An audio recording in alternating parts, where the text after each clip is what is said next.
بتمنى أن الله يرحمهم وأنجمع فيهم بالجنة وأرجع ألتقي فيهم من أول وجديد.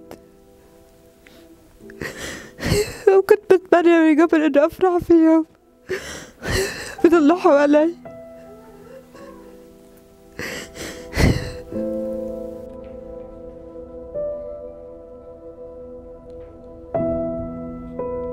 صرت بدي أركض، بدنا نشغل الضوء وبدنا نشيل الأولاد، ما عاد نعرف شو بدنا نعمل، بس الأرض عم تروح وتجي فينا. اجت ركضت على بنتي الصغيرة وركضت فيها لجوا. بعد شوي طلعت هيك فوق، قام أول حيط وقع علي، ما عاد أقدر أتحرك. بعدين شوي ولا صوت خبطة قوية على ظهري ولا كان السقف. بنتي ما عاد طلعت صوت خالص.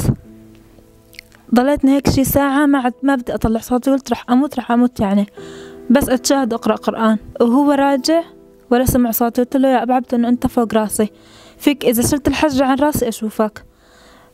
قال لي مو بس الحجر على راسك والسقف كمان، ما نحسن نطالعك. هون صار المكان اللي كان ضيق علي صار يوسع شوي شوي. صرت أساعدهم أشيل من الحجار اللي حوالي وأناولهم مشان تفضل الجرة اللي تحتي مشان أقدر أطلع.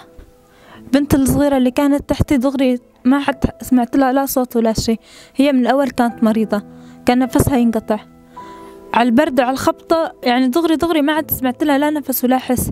احنا بالبيت ضعنا، ما عاد نعرف انه وين احنا رايحين. بدي اروح جوزي، ابني لعند جوزي، قف اجى لعندي كأنه مات.